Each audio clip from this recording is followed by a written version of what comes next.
तो दोस्तों आज फिर हम बात करेंगे उलझे और अनसुलझे प्रश्नों के बारे में। जैसा कि कल हमने देखा था, आज के जो क्वेश्चन है बहुत अच्छे क्वेश्चन है। ये मान के चलिए एक एक क्वेश्चन बहुत ही इंपॉर्टेंट है आपके एग्जाम के लिहाज से।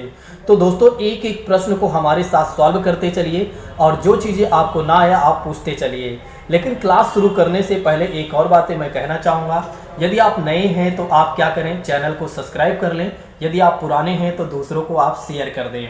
यदि आपकी कोई बातें हैं, यदि आपको कुछ समझ में नहीं आता है पढ़ने के दौरान, तो आप हमें व्हाट्सअप कर सकते हैं। हमारा व्हाट्सअप नंबर लिख लीजिए 8920340192। इस पर आप हमें व्हाट्सअप कर सकते हैं, यानी कि मैसेज कर सकते हैं और आपका जो क्वेश्चन होगा, आपका जो डाउट होगा, हमारे द्वारा जल्द से जल्द रिप्लाई दिया जाएगा। तो आइए बात करते हैं अब बिना किसी और बात की चर्चा करते हुए, जैसा कि बात करते हैं आज के अपने पहले प्रश्न के बारे में। प्रश्न बड़ा ही अच्छा है, इसका जवाब अच्छे से दीजिएगा और सोच समझ कर दीजिएगा। देखिए यहाँ पर केवल और केवल एनवायरनमेंट के ही क्वेश्चन नहीं है, बल्कि सीडीपी के भी क्वेश्चन है, ठीक है, यानी साइकोलॉजी के भी क्वेश्चन है। इसलिए मैं सभी से कहना चाहूँगा क्लास को लास्ट तक जरूर देखना है आप लोगों को, यानी कि क्लास को लास्ट तक देखना है। जब आप लास्ट तक क्लास को देखेंगे तभी आपको अच्छा लगेगा और तभी आपको सारी बातें समझ में आएंगी। चलिए आइए बात करते हैं आज के पहले प्रश्न के बारे में। देखिए पहला प्रश्न ये है कि निम्नलिखित में से सत्य कथन चुनिए। कहा जा रहा है कि निम्नलिखित प्रश्नों में से सत्य कथन को आप छांटिए। जैसे कि बात करते हैं, पहले ऑप्शन में ये कहा गया है कि हाथी गंदे पानी या गंदले पानी में खेलना पसंद करते हैं क्योंकि इससे इनके शरीर को ठंडक मिलती है।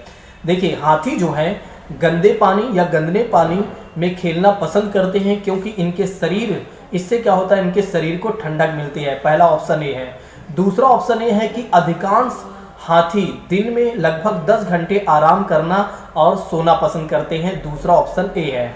अब तीसरे ऑप्शन के बारे में बात करते हैं तो 3 महीने के हाथी के बच्चे का वजन लगभग 200 किलोग्राम का होता है। और चौथा ऑप्शन कहता है कि अधिकांश बड़े हाथी एक दिन में लगभग 100 केजी बड़े पत्ते या झाड़ियाँ खा लेते हैं। तो इसका जवाब जल्दी से दीजिए। चलिए आइए बात करते हैं कैसे इसका जवाब देना चाहिए। जैसे कि बात करते हैं, इसका जो पहला विकल्प है बिल्कुल सही लग रहा है तो इसे हमें छोड़ देना चाहिए। हमें सही लग रहा है तो यहाँ पर छोड़ देना चाहिए। अब यहाँ पर देखते हैं दूसरे विकल्प के बारे में। तो दूसरा विकल्प ये है कि अधिकांश हाथी दिन में लगभग 10 घंटे सोते हैं। ऐसा नहीं है, लगभग 10 घंटे नहीं सोते हैं, बहुत कम सोते हैं, यानी कि 2 से लेकर 4 घंटे लगभग ये सोते हैं। यानी कि कहने का मतलब ये है कि हमें दूसरा ऑप्शन बिल्कुल पता है, कंफर्म है कि 10 घंटे हाथी आराम नहीं करते हैं, यानी कि सोना पसंद नहीं करते हैं। इसलिए दूसरा ऑप्शन यहाँ पर गलत हो गया। अब हम एक काम कर लेते हैं कि जहाँ जहाँ पर दूसरा ऑप्शन है उसको हम कट कर देते हैं। जैसे कि बात करते हैं पहले ऑप्शन को हमें यहाँ कट कर देना है क्योंकि यहाँ पर दूसरा गलत हो गया है, यहाँ पर दूसरा है तो हमने पहला कट कर दिया। अब यहाँ पर हम देख लेते हैं दूसरा ए भी हो गया तो दूसरे को भी हम यहाँ पर कट कर देते हैं। दूसरे को भी यहाँ पर हम कट कर देते हैं। अब यानी कि पहला और डी, यानी कि ए और डी ऑप्शन जो है वो गलत हो गया है। अब हमारे पास ऑप्शन ये बचता है सी और बी के बारे में। अब आइए समझते हैं तीसरे ऑप्शन के बारे में। तीसरा ऑप्शन ये है कि 3 महीने के हाथी के बच्चे का वजन लगभग 200 किलोग्राम का होता है। बिल्कुल सही होता है। देखिए आज हमने पढ़ाया था तो हमने जो बताया था 104 केजी ए भी बिल्कुल सही है। जब हाथी के बच्चे का जन्म होता है दोस्तों, तो उस समय लगभग उसका जो वजन होता है लगभग 104 केजी का होता है। लेकिन यहाँ पर क्वेश्चन ये है, विकल्प में ये है कि 3 महीने के हाथी के बच्चे का वजन कितना होता है, तो लगभग 200 केजी होता है। इसलिए ऑप्शन तीसरा सही है। अब यहाँ पर हम देख लेते हैं, जब ऑप्शन तीसरा हमें बिल्कुल कंफर्म है सही है, तो अब हमें क्या कर देना चाहिए, बी वाले ऑप्शन को भी कट कर देना चाहिए। नहीं तो हम एक काम और कर लेते हैं। चलिए वैसे तो इसी से काम चल जा रहा है तो रहने देते हैं, नहीं तो बात यहाँ पर चौथे के भी है। जैसे अधिकांश बड़े हाथी लगभग एक दिन में 100 किलोग्राम पत्ते या झाड़ियाँ खा लेती हैं, तो यानी कि चौथा ऑप्शन भी सही है। तो चौथा ऑप्शन यहाँ पर भी है। इसलिए आपको क्या कर देना है, फिर आपको ये समझना पड़ेगा तीसरा ऑप्शन सही है नहीं। तो तीसरा ऑप्शन यहाँ पर सही है तो हमें यहाँ पर इसको तुरंत कट कर देना चाहिए और तीसरा ऑप्शन यहाँ पर लगा देना चाहिए। यानी कि ए सी डी, कहने का मतलब है पहला, तीसरा और चौथा सही है। अब आइए बात कर लेते हैं हाथी के बारे में, कुछ अन्य जानकारियों के बारे में देख लेते हैं। जैसे कि हाथी के बारे में अगर देखा जाए तो हाथियों की मुख्य विशेषता ये है कि जो बुढ़नी हथनी होती है, यानी जो बूढ़ी वाली हाथी होती है वो हाथियों की नेता होती है, यानी कि हाथियों की लीडर होती है कौन, जो बूढ़ी वाली हाथी होती है, ओल्ड एलिफेंट जो होती है वो कौन होती है, हाथियों की नेता होती है। एक तो पहली बातें ये ध्यान रखिएगा। दूसरी बातें आप ये ध्यान रखिएगा, यह स्तनधारी प्राणी है। स्तनधारी प्राणी का मतलब क्या हो जाता है कि ये बच्चे को जन्म देती है। तीसरी बात कर लेते हैं, यह कशेरुकी जंतु है। कैसा जंतु है, कशेरुकी जंतु है। अब कशेरुकी जंतु का मतलब क्या हो जाता है, ऐसे जंतु जिनका शरीर कंकाल से बना होता है या जिनमें हड्डियां पाई जाती हैं तो उन्हें कशेरुकी जंतु कहा जाता है। तो कशेरुकी जंतु में अगर देखा जाए तो हाथी आती है, कुत्ता भी आता है, बैल भी आता है, भैंस भी आती हैं, बकरियां भी आती हैं। तो ये सब कशेरुकी जंतु के उदाहरण हैं। ठीक है, फिर बात कर लेते हैं कि कितने घंटे लगभग ये सोती हैं। तो 2 से 4 घंटे जो हाथियां हैं या हाथी जो होते हैं ये 2 से 4 घंटे सोते हैं, लगभग कम आराम करते हैं। यहाँ पर एक और बातें ध्यान रखिएगा, सफेद हाथी विश्व के केवल एक देश, विश्व में केवल एक देश है जहां पर सफेद हाथी पाया जाता है, वो है थाईलैंड देश। ध्यान रखिएगा, सफेद हाथी विश्व में एकमात्र देश है, वो है थाईलैंड है जहां पर सफेद हाथी पाया जाता है। अगर आपके एग्जाम में पूछा जाता है कि ऐसा विश्व का कौन सा देश है जहां पर सफेद हाथी पाए जाते हैं तो आप बता दीजिएगा थाईलैंड। आप बता दीजिएगा थाईलैंड। मुझे लगता है कि यहाँ तक मेरी बातें सबको समझ में आ गई होंगी। ठीक है, थोड़ा सा समय ले रहा हूँ लेकिन एक एक चीज़ें मैं क्लियर करवाते चल रहा हूँ। चलिए अब बात कर लेते हैं अगले प्रश्न के बारे में। इस प्रश्न का भी जवाब दीजिएगा सोच समझकर। बहुत ही अच्छा प्रश्न है, बहुत ही प्यारा प्रश्न है। अगर आपने थोड़ा से माइंड लगाया, बिल्कुल बस ज़्यादा नहीं, मैंने आपसे बोला है कि ना तो आपको ज़्यादा सोचना है ना तो कम सोचना है। आप मेरे हिसाब से चलिए, जैसा मैं कहता हूँ वैसे करते चलिए। डेफिनेटली जब आप एग्जाम में बैठेंगे तो ज़रूर आप सेलेक्ट होंगे और सारे प्रश्न को आप सॉल्व करेंगे। जैसा कि बात करते हैं मधुबनी चित्रकला के बारे में, सही कथन चुनना है आपको। यहाँ पर क्वेश्चन ही है मधुबनी चित्रकला के बारे में आपको बताना है। देखिए, अब इस तरह के प्रश्नों को सॉल्व करने के लिए आपको थोड़ा से पता होना चाहिए कि मधुबनी चित्रकला कहाँ से रिलेटेड है। कम से कम इतना आपको जानकारी होनी चाहिए। अगर इतना जानकारी है तो ये मान के चलिए इस तरह के प्रश्न को आप अच्छे से सॉल्व कर लेंगे। चलिए बात करते हैं पहले ऑप्शन के बारे में। इन चित्रों को बनाने में नील, हल्दी, फूल, पेड़ों के रंग आदि का इस्तेमाल किया जाता है। दूसरा ऑप्शन ये है कि इन चित्रों में इंसान, जानवर, पेड़, फूल, पंछी और मछलियाँ आदि दिखाए जाते हैं। तीसरा ऑप्शन क्या कहता है, यह लोक चित्रकला बहुत पुरानी है, इसका नाम मधुबनी नामक स्थान पर पड़ा है। और चौथा ऑप्शन है कि मधुबनी राजस्थान का अति प्रसिद्ध जिला है। अब यहाँ पर अगर आप मेरे हिसाब से सोचें तो बिल्कुल ये प्रश्न आपका बड़ा आसानी से सही हो सकता है। जैसे कि अभी हमने जो पिछला वाला क्वेश्चन बताया था उसके हिसाब से आपका 100% सही हो सकता है। जैसे कि हमें पता है यहाँ पर हमें 3 विकल्प यानी कि चारों विकल्प में से हमें एक विकल्प के बारे में तो 100% पता है कि ऐसा तो हो ही नहीं सकता। जैसे कि बात करते हैं कि मधुबनी राजस्थान का तो है ही नहीं, यानी कि राजस्थान से इसका कोई रिलेशन है ही नहीं। जब यहाँ पर आप देख रहे हैं डी कट हो गया, यानी कि डी वाला जो ऑप्शन है वो कट हो चुका है। अब जहाँ जहाँ पर आपको डी मिले वहाँ पर आप कट कर दीजिए। ये देखिए, हमने ए को भी कट कर दिया, यहाँ पर भी डी था, हमने बी को भी कट कर दिया, हमने सी को भी कट कर दिया। यहाँ पर चौथा ऑप्शन बिल्कुल क्लियर हो गया क्योंकि हमें पता था कि राजस्थान, एक मिनट। अब जैसे यहाँ पर आप देखिए, जैसे हमें पता था कि भाई राजस्थान से इसका कोई रिलेशन है ही नहीं, राजस्थान से इसका कोई रिलेशन है ही नहीं, इसलिए ऑप्शन नंबर डी सही हो गया। आप देख रहे हैं कि कितना अच्छे से मैंने बहुत ही ईमानदारी से इस प्रश्न को सही किया। अगर आप होते तो चारों ऑप्शन को आप पढ़ते, बार बार ऊपर नीचे करते। ठीक, अब इस तरह की ट्रिक अगर आप जान गए तो ये मान के चलिए आपका सीटेट 100% निकल जाएगा। अगर आपको कुछ नहीं आता रहेगा तब भी आप प्रश्न को सॉल्व कर लेंगे, यानी कि तब भी आपका सिलेक्शन हो जाएगा। चलिए बात करते हैं मधुबनी के बारे में, जो कि हम पहले ही जानते हैं। मधुबनी के बारे में अगर देखा जाए तो मधुबनी चित्रकला जो है मिथिलांचल क्षेत्र से, जैसे कि बिहार के दरभंगा, मधुबनी व नेपाल के कुछ क्षेत्रों की प्रमुख चित्रकला है। मधुबनी चित्रकला जो है बहुत पुरानी है। हाँ, एक बात ये भी ध्यान रखिएगा, अगर आपके एग्जाम में पूछा जाता है कि सबसे पुरानी चित्रकला कौन सा है तो कहीं ना कहीं आप देखा जाए तो मधुबनी को बता सकते हैं, यानी कि मधुबनी है। नेक्स्ट बात करते हैं, इस चित्रों में इंसान, जानवर, पेड़, पेड़, फूल, पक्षी, मछलियाँ आदि के भी चित्र बनाने में किसका इस्तेमाल किया जाता है? प्राकृतिक रंगों का इस्तेमाल किया जाता है। इसके बारे में यदि किसी और को या किसी को और कुछ जानकारी है तो एक बार वो कमेंट करके बताएगा। ठीक है, जल्दी से कमेंट करके लिख देगा कि सर मुझे इसके बारे में और भी चीज़ें पता है। चलिए अगले प्रश्न के बारे में, चिड़ियों के बारे में हमने आपको बहुत अच्छे से पढ़ाया। चिड़िया वाला जो प्लेलिस्ट है उसको जाकर देख लीजिएगा अगर आपको नहीं आ रहा है तो इस तरह के प्रश्न। चलिए बात करते हैं कि कोई भी पक्षी पेड़ की ऊंची डाल पर अपना घोंसला बनाता है। कोई भी पक्षी पेड़ की ऊंची डाल पर अपना घोंसला बनाता है या पक्षी हो सकता है शकरखोरा या शक्करखोरा, कलचिड़ी और कौवा और फाख्ता। बहुत ही अच्छा प्रश्न है, जल्दी से इसका आंसर बताइए। देखिए इसके आंसर के बारे में यदि हम बात करते हैं, कुछ छात्रों ने इसका आंसर दे भी दिया है। चलिए इसके आंसर के बारे में बात करते हैं तो इसका आंसर हो जाएगा कौवा हो जाएगा।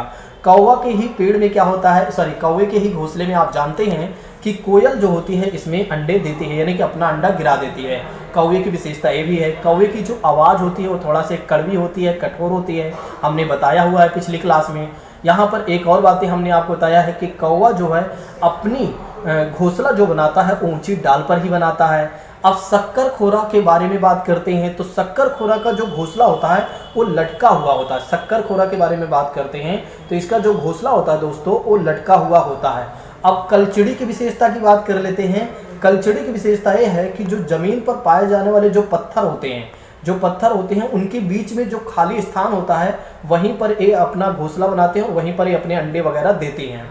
ठीक है, तो कलचिड़ी के बारे में ध्यान रखिएगा, जो जमीन पर पड़े हुए बड़े बड़े जो पत्थर होते हैं उनके बीच में जो खाली स्थान होता है वहीं पर कलचिड़ी क्या करती हैं, अपना घोंसला बनाती हैं। तो इनकी विशेषता इनकी विशेषता ये है कि जमीन पर ही जो पत्थर होते हैं वहीं पर ये क्या करते हैं, अंडे देते हैं या वहीं पर घोंसला बनाकर अंडे देते हैं, इसलिए ऑप्शन नंबर बी गलत हो गया। शक्करखोरा के बारे में हमने आपको बताया कि ये अपने लटकदार घोंसला बनाते हैं, इसलिए ऑप्शन नंबर ए गलत हो गया। अब डी की बात करते हैं तो नागफनी, जिसके बारे में आप जानते हैं कैक्टस नामक जो पौधा होता है उसके कांटों के बीच में फाख्ता नामक जो पक्षी होता है घोंसला बनाता है, इसलिए ऑप्शन नंबर डी गलत हो गया। तो इसके हिसाब से अगर देखा जाए तो ऑप्शन नंबर सी यहाँ पर सही हो गया। ठीक है, मैंने आपको बता दिया शक्करखोरा जो होता है वो अपने घोंसले कैसे बनाता है, लटकदार बनाता है, तो ज़्यादा ऊंचाई पर बनाएगा नहीं, बहुत कम ही नीचे, बहुत ज़्यादा ऊंचाई पर बनाएगा नहीं, इसलिए पहला ऑप्शन गलत हो गया। कलचिड़ी वाला किस लिए गलत हो गया, क्योंकि ये अपना घोंसला कहाँ पर बनाती हैं, ये अपना घोंसला जो पत्थर होते हैं, जमीन पर पड़े हुए पत्थर, उनके बीच जो खाली स्थान होता है वहाँ पर घोंसला बनाते हैं। फिर फाख्ता नामक पक्षी के बारे में आप जानते ही हैं। अब ऑप्शन नंबर सी यहाँ पर सही हो गया। देखिए एक एक चीज़ों को समझते भी चलिए, नहीं तो मैं आपको जल्दी जल्दी आंसर ही बता देता। ठीक है, चलिए अब बात करते हैं अगले प्रश्न के बारे में। तो अगला प्रश्न ये है दोस्तों, अगला प्रश्न ये है कि पोचमपल्ली एक गांव है, यह गांव एक विशेष प्रकार के कपड़े की बुनाई के लिए प्रसिद्ध है। पोचमपल्ली एक गांव है, यह गांव जो है विशेष प्रकार के कपड़े की बुनाई के लिए प्रसिद्ध है। इसे भी पोचमपल्ली ही कहते हैं। यह गांव निम्नलिखित में से किसका भाग है? ऑप्शन ए है कि केरल, दूसरा ऑप्शन है कर्नाटका, तीसरा ऑप्शन है आंध्र प्रदेश, चौथा ऑप्शन है तमिलनाडु, जो कि सभी लोग जानते हैं इसके आंसर के बारे में। तो इसका आंसर जो है दोस्तों, इसका आंसर हो जाएगा आंध्र प्रदेश। बहुत सारे छात्रों ने इसका आंसर दे भी दिया, तो इसका आंसर जो हो जाएगा सी सही हो जाएगा, बिल्कुल सही है। लेकिन यहाँ पर एक और बातें ध्यान रखिएगा। अब एक तरीके से देखा जाए, जो पोचमपल्ली है वे आंध्र प्रदेश का भाग नहीं है, ये तेलंगाना का भाग है। ठीक है, अब यहाँ पर एक बातें ध्यान रखिएगा, अगर आपके एग्जाम में ऑप्शन तेलंगाना आ जाता है तो पोचमपल्ली किसका भाग है, तो आप किसको लगाएंगे? आप तेलंगाना को लगाएंगे, क्योंकि तेलंगाना का भाग बन गया है पोचमपल्ली गांव। ठीक है, तो इस बात को ध्यान रखिएगा। आज पहली बार कुछ लोगों को ये पता चला होगा कि अब तेलंगाना का भाग बन गया है पोचमपल्ली। ठीक है, तो इस बात को ध्यान रखिएगा, क्योंकि 2014 में क्या हुआ था कि तेलंगाना मतलब अलग राज्य बना था आंध्र प्रदेश से। चलिए नेक्स्ट बात करते हैं, अगले प्रश्न के बारे में बात करते हैं। बहुत ही अच्छा प्रश्न है, जवाब सोच समझ कर दीजिएगा। देखिए थोड़ा सा सोचिए, उसके बाद आप प्रश्न का जवाब दीजिए, 100% आपका प्रश्न सही होगा। अबू धाबी के विषय में सही कथन चुनिए। यह रेगिस्तानी इलाके में है। अबू धाबी में पानी जो है पेट्रोल से महंगा है। यहाँ की स्थानीय भाषा अरबी है। नेक्स्ट बात करते हैं, चौथा ऑप्शन ये कहता है कि अबू धाबी की मुद्रा रुपए को दिनार कहा जाता है। बड़ा ही अच्छा प्रश्न है, इसका जवाब जल्दी से दीजिएगा। बड़ा ही अच्छा प्रश्न है, इसका जवाब जल्दी से दीजिएगा। देखिए बहुत सारे छात्र इसका जवाब देना शुरू कर दिए हैं, ठीक है, लेकिन अब यहाँ पर वे लोग नहीं समझ पा रहे हैं। बस थोड़ी सी एक पॉइंट अगर आपको समझ में आ गया तो समझ लीजिए 100% ये क्वेश्चन सही हो जाएगा आपका। जैसे कि बात करते हैं, अब अगर मैं होता तो मैं क्या करता, ठीक है, अगर मान लीजिए यहाँ तो मैं हूँ ही, मान लीजिए और एग्जाम में अगर मैं होता तो मैं क्या करता, वही जो पिछले मेथड से मैंने आपको बताया था उसी मेथड से मैं आपको इस सवाल को लगा के बताता। जैसे कि बात करते हैं, अबू धाबी की जो मुद्रा है, रुपए को दिनार नहीं कहा जाता है, हमें पता है क्योंकि हमने पढ़ा हुआ है, दिनार नहीं बल्कि दिरहम कहा जाता है। यानी कि यहाँ की जो करेंसी है वो कौन सी है, दिरहम है। कौन सी करेंसी है, दिरहम यहाँ की करेंसी है। एक बार इंटरनेट पर आप जाकर देख लीजिएगा, यहाँ की जो करेंसी है वो है दिरहम है। जब यहाँ पर दिरहम है यानी कि ऑप्शन नंबर डी गलत हो गया। जब डी गलत हो गया तो जहाँ जहाँ हमें डी मिला हमने कट कर दिया। ए लो, हमें जहाँ जहाँ पर डी मिला हमने उसको कट कर दिया। ए को भी हमने कट कर दिया, बी को भी हमने कट कर दिया और सी को भी हमने कट कर दिया। इसलिए ऑप्शन नंबर यहाँ पर डी सही हो गया। सिंपल सी बात इतनी है।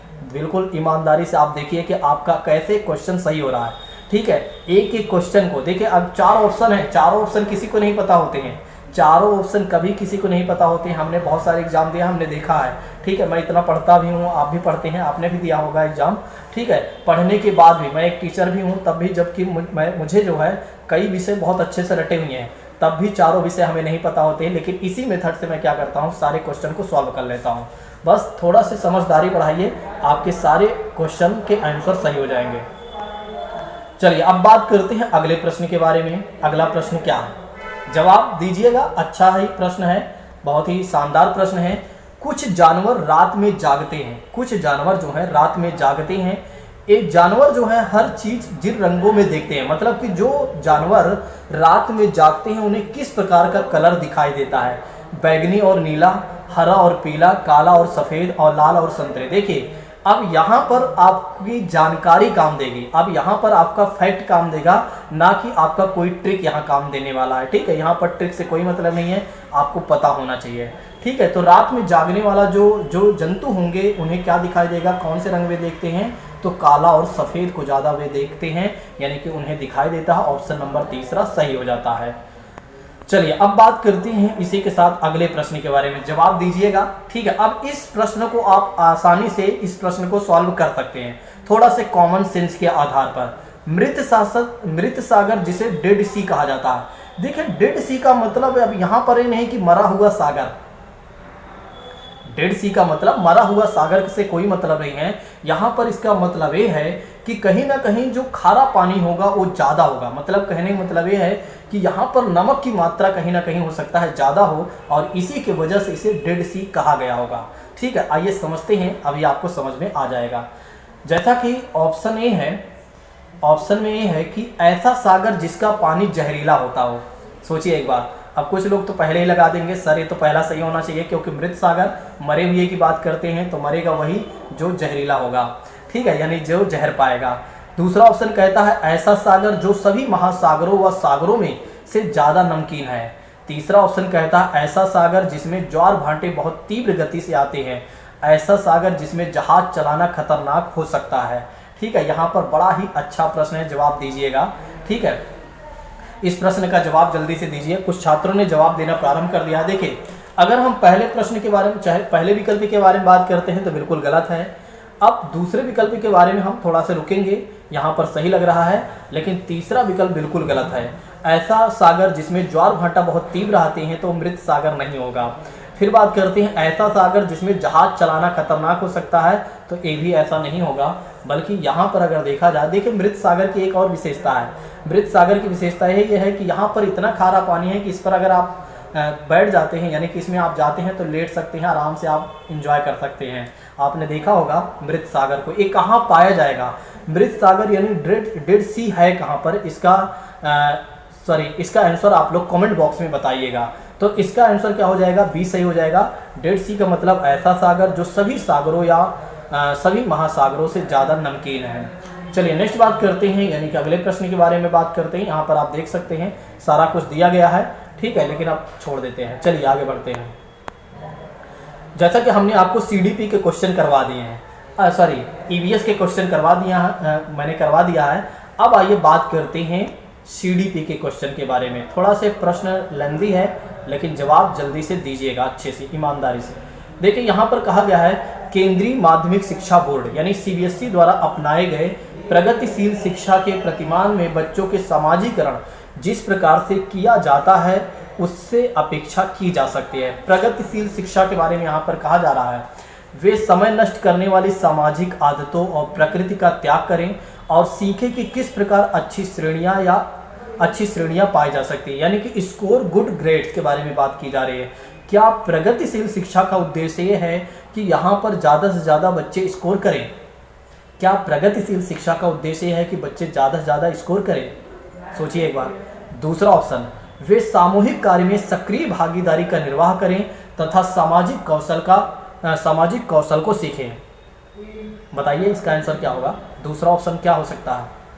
चलिए अब फिर बात कर लेते हैं। तीसरा ऑप्शन क्या कहता है? वे बिना प्रश्न उठाए समाज के नियमों और विनियमों का अनुपालन करने के लिए तैयार हो सके। तीसरा ऑप्शन कहता है कि किसी भी प्रकार की सामाजिक पृष्ठभूमि होते हुए भी वह सब स्वीकार करें जो उन्हें विद्यालय द्वारा प्रदान किया जाता है। तो प्रगतिशील शिक्षा का क्या यही उद्देश्य है? प्रगतिशील शिक्षा का क्या यही उद्देश्य है कि ये जो चारों बातों में से 3 बातें कही जा रही हैं, क्या ऐसा है? प्रगतिशील शिक्षा में हमने आपको बताया है कि प्रगतिशील शिक्षा ने, प्रोग्रेसिव एजुकेशन ने कभी नहीं कहा है कि स्कोर और गुड से यानी कि गुड मार्क्स होना चाहिए। कभी नहीं कहा कि आप 90% लाइए, कभी नहीं कहा कि आपका 110% आ जाए, ठीक है, थोड़ा ज़्यादा बोल दिया, यानी कि 100% आ जाए, ठीक। तो एक तरीके से अगर देखा जाए प्रगतिशील शिक्षा ने ऐसा कभी नहीं कहा है, तो इसलिए यहाँ पर पहला ऑप्शन गलत हो जाता है। वे सामूहिक कार्य में सक्रिय भागीदारी का निर्वाह करें और सामाजिक कौशल को सीखें। बिल्कुल, प्रगतिशील शिक्षा ये कहता है कि सक्रिय रूप से सभी लोग एक साथ मिले और उस चीज़ को सीखें, मतलब सभी एक साथ मिलकर अच्छे से अच्छी चीज़ें को सीखें और सामाजिक कौशल सीखें। समाज में किस तरह की चीज़ें हो रही हैं उन सभी को सीखें। इसलिए ऑप्शन नंबर यहाँ पर 20 सही हो जाता है। अब तीसरा ऑप्शन गलत क्यों होता है ये देख लेते हैं। वे बिना प्रश्न उठाए समाज के नियमों और विनियमों का अनुपालन करने के लिए तैयार हो सकें। प्रगतिशील शिक्षा में ऐसी कोई बातें नहीं कही गई हैं कि बिना प्रश्न उठाए समाज जैसा कह रहा है वैसे चलते जाओ, ऐसी कोई बातें नहीं है, बना कर दिया गया। प्रगतिशील शिक्षा में पहले ही बोल दिया गया कि ऐसा नहीं करना है। जब भी कोई बातें हैं उस पर प्रश्न किया जा सकता है।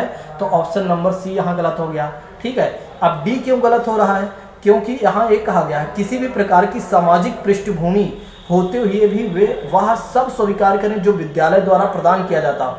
कहने का मतलब विद्यालय गलत सिखाए, कुछ भी करें, सब प्रदान करें। प्रगतिशील शिक्षा ने ऐसा कहा ही नहीं है।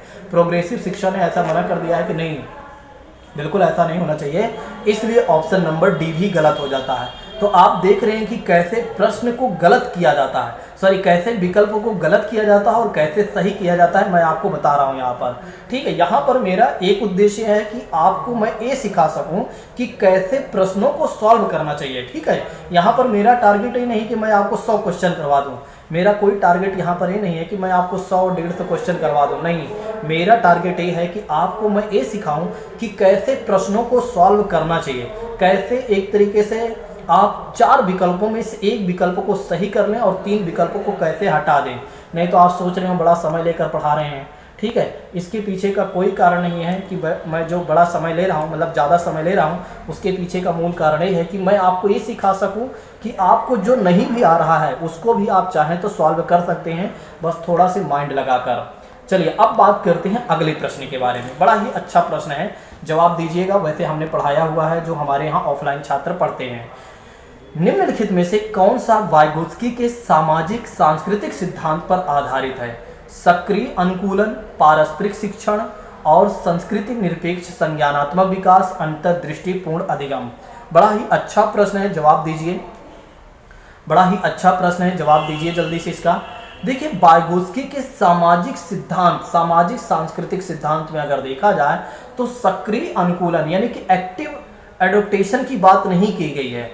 एक्टिव एडोप्टेशन की बात उतना नहीं की गई है, ठीक है। तो यहाँ पर पहला ऑप्शन गलत काटा जा सकता है। सक्रिय एडोप्टेशन यानी कि कहने का मतलब है कि सक्रिय रूप से अनुकूलन से संबंधित ज़्यादा बातें नहीं की गई हैं यहाँ पर। नेक्स्ट बात करते हैं पारस्परिक शिक्षण के बारे में बात करते हैं। तो बिल्कुल यहाँ पर पारस्परिक शिक्षण ज़्यादा सही हो जाएगा, ठीक है। ज़्यादा सही क्यों हो जाएगा? क्योंकि यहाँ पर क्या है कि छात्र जो टीचर हैं, टीचर और छात्र के बीच अच्छा संवाद करने की बात कही गई है, अच्छे संवाद की बात की गई है, और सामूहिक रूप से मतलब शिक्षण और छात्र मिलकर सामूहिक रूप से समस्याओं का समाधान करें, ये यहाँ पर कहा गया है। वाइगोत्स्की साहब ने ये भी कहा था कि जिसका जैसा एनवायरनमेंट होगा वैसे उसका विकास होगा, जैसा जिसका एनवायरनमेंट होगा वैसे उसका विकास होगा, यानी कि जिस बच्चे का जैसा परिवेश होगा उसके हिसाब से उसका क्या होगा, एक तरीके से विकास होगा। तो वही बात यहाँ पर है कि पारस्परिक शिक्षण में क्या होता है कि शिक्षक और स्टूडेंट के बीच एक अच्छा संवाद स्थापित हो सके, ठीक है। और इसमें ये भी कहा गया है कि सामूहिक प्रयास के माध्यम से समस्याओं को हल किया जा सके, ठीक है। तो इसलिए ऑप्शन नंबर यहाँ पर बी सही हो जाता है। अब बात कर लेते हैं सी और डी क्यों गलत हो रहा है। अब आप सोच रहे होंगे सी जब बी सही है तो सी और डी क्यों गलत हो रहा है।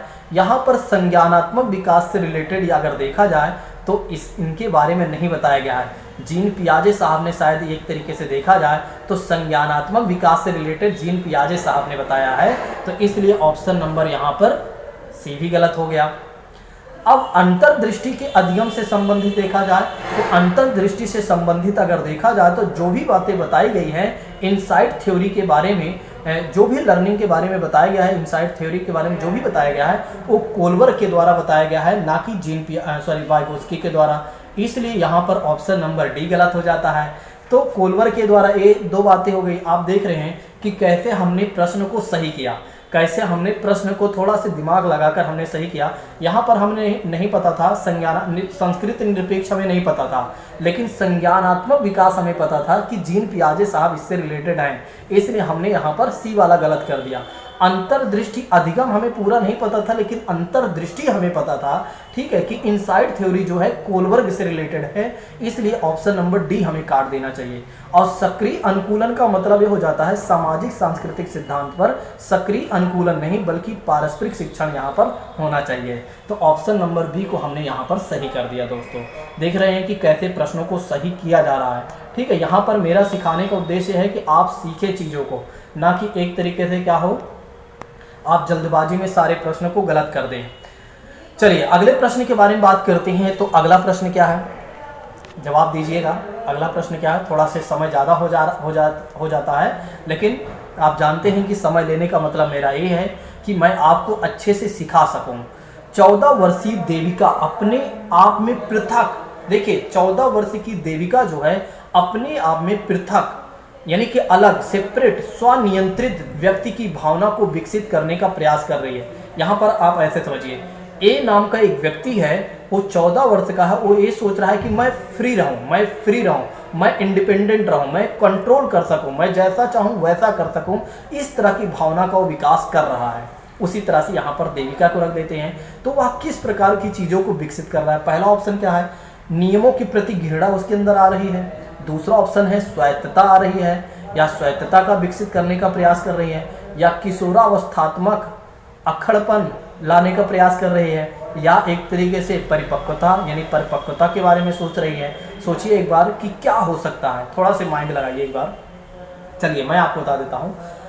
अगर कोई व्यक्ति अपने आप को अलग करने का प्रयास करेगा तो इसका मतलब ये नहीं है कि वो नियमों के प्रति घृणा रखेगा, यानी कि अगर कोई नियम बने हैं समाज में, जो नियम है उसके प्रति उसके अंदर किसी भी प्रकार की चीज़ें आएंगी। अब यहाँ पर देखिए किशोरावस्थात्मक अक्कड़पन, अगर आप सोचिए किशोरावस्था में आपने भी तो नियमों को एक तरीके से बहुत ज़्यादा विरोध किया था, क्या आपका अकड़पन चला था? नहीं चला था। तो यहाँ पर ऑप्शन नंबर सी गलत हो गया। अब परिपक्वता की बात करते हैं, तो वैसे भी जब व्यक्ति मैच्योर हो जाएगा तो 14 वर्ष की क्या ज़रूरत है, वो तो 17-18 में आएगा, ठीक है। 25-26 में आएगा। मैच्योर व्यक्ति 25, 26, 20, 22 में होता है। तो यहाँ पर 14 वर्ष की बात की जा रही है, तो परिपक्वता यानी मैच्योरिटी से भी कोई रिलेशन नहीं है। तो यानी कि यहाँ पर स्वायत्तता की बात की जा रही है, स्वायत्तता की बात की जा रही है। कहने का मतलब ये है कि व्यक्ति या देविका जो है अपने आप को ये चाहती है कि वो बिल्कुल फ्री रहे, स्वायत्त रहे, बिल्कुल अपना अधिकार जैसा जो चाहे वो कर सके, मतलब जो उसके मन में आए वो कर सके, कोई दिक्कत ना हो, इस तरह की भावना का वह विकास कर रही है अपने मन में। चलिए नेक्स्ट बात कर लेते हैं। यहाँ पर आप देख सकते हैं, यहाँ पर लिखा भी गया है, स्वायत्तता का अर्थ होता है स्वराज, स्वत्व का अधिकार, स्वयं का शासन, आत्मनिर्भरता, स्वयं निर्णय लेने की भावना को विकसित करना। मतलब वो ये चाह रहे हैं कि स्वयं हम निर्णय ले सकें जिसमें हमें किसी भी प्रकार की कोई दिक्कत ना हो। चलिए अगले प्रश्न के बारे में बात करते हैं। तो अगला प्रश्न क्या है, जवाब दीजिएगा। बस 2 प्रश्न और बचे हुए हैं, 2 प्रश्न और बचे हुए हैं। थोड़ा सा समय हो रहा है लेकिन कोई बात नहीं, 2 प्रश्न हैं, करवा देता हूँ। प्रगतिशील शिक्षा के संदर्भ में निम्नलिखित में से कौन सा कथन जॉन डुई के अनुसार समुचित है। देखिए अब यहाँ पर जॉन डुई की बातें आपको थोड़ा से पता होना चाहिए, नहीं तो कुछ नहीं पता हो तो कम से कम प्रगतिशील शिक्षा के बारे में तो आपको पता होना ही चाहिए थोड़ा से। कक्षा में प्रजातंत्र का कोई स्थान नहीं होना चाहिए। क्या प्रगतिशील शिक्षा ने ऐसा कहा है? क्या प्रगतिशील शिक्षा में जॉन डुई साहब ने ऐसी बातें कही होंगी? सोचिए एक बार, कक्षा में प्रजातंत्र यानी कि लोकतंत्र स्थापित नहीं होना चाहिए, उसका कोई स्थान नहीं होना चाहिए। क्या पहला ऑप्शन सही हो सकता है? दूसरा ऑप्शन बात करते हैं, विद्यार्थी को स्वयं ही सामाजिक समस्याओं को सुलझाने में सक्षम होना चाहिए। क्या दूसरा ऑप्शन सही हो सकता है? तीसरा ऑप्शन समझिए, जिज्ञासा विद्यार्थी के स्वभाव में अंतर्निहित नहीं है अपितु इसका कर्षण या संवर्धन करना चाहिए। यहाँ पर जिज्ञासा विद्यार्थी के स्वभाव में अंतर्निहित नहीं है अपितु इसका संवर्धन करना चाहिए। मतलब कि जो विद्यार्थी के स्वभाव में है ही नहीं जिज्ञासा, प्रगतिशील शिक्षा का उद्देश्य में ये कहा जा रहा है, या जॉन डुई साहब ये कह रहे हैं, क्या ऐसा हो सकता है कि जिस व्यक्ति में, जिस बच्चे में जिज्ञासा यानी क्यूरियोसिटी है ही नहीं, अंतर्निहित उसमें है ही नहीं, उसका क्या करना चाहिए? संवर्धन करना चाहिए। ठीक है, क्यूरियोसिटी है ही नहीं, उसके स्वभाव में ही नहीं है। तीसरा ऑप्शन डी ऑप्शन क्या कहता है कि कक्षा में विद्यार्थियों का निरीक्षण करना चाहिए ना कि सुनना चाहिए। बड़ा ही प्यारा प्रश्न है, जवाब जल्दी से दीजिएगा, इसका आंसर जल्दी से दीजिए। देखिए यहाँ पर अगर देखा जाए तो 1-2 प्रश्न जो हैं वो तो पूरी तरीके से गलत हैं। जैसे कि पहला जो विकल्प है, 1-2 विकल्प तो पूरी तरीके से गलत हैं। जैसे कि बात करते हैं कक्षा में प्रजातंत्र का कोई स्थान नहीं होना चाहिए, पहला विकल्प तो 100% काट देना चाहिए। अब बात कर लेते हैं दूसरा, तो उसको दूसरा थोड़ा से देखते हैं, विद्यार्थियों को स्वयं ही सामाजिक समस्याओं को सुलझाने में सक्षम होना चाहिए। प्रगतिशील शिक्षा में ये बातें कही गई हैं कहीं ना कहीं, इसलिए ऑप्शन बी को हमें थोड़ा से प्रायोरिटी देना चाहिए। अब तीसरा ऑप्शन की बात करते हैं, जिज्ञासा जो है विद्यार्थी के स्वभाव में अंतर्निहित नहीं है, इसका संवर्धन करना चाहिए। हाँ, यहाँ पर सी ऑप्शन थोड़ा से सही है, लेकिन अब एक समझिएगा, सी और बी में ज़्यादा अप्रोप्रिएट कौन सा है, सी और बी में ज़्यादा अप्रोप्रिएट कौन सा है, तो यहाँ पर अगर देखा जाए तो बी को हम ज़्यादा महत्व देंगे, क्योंकि विद्यार्थी स्वयं ही सामाजिक समस्याओं को सुलझाने में सक्षम होना चाहिए। डी ऑप्शन की बात करते हैं तो कक्षा में विद्यार्थी का निरीक्षण करना चाहिए ना कि सुनना चाहिए। यहाँ पर भी चौथा ऑप्शन भी गलत है, इसमें ज़्यादा सोचने की आवश्यकता नहीं है। ऑप्शन नंबर बी दोस्तों सही हो जाएगा। आज के लास्ट प्रश्न के बारे में देख लेते हैं।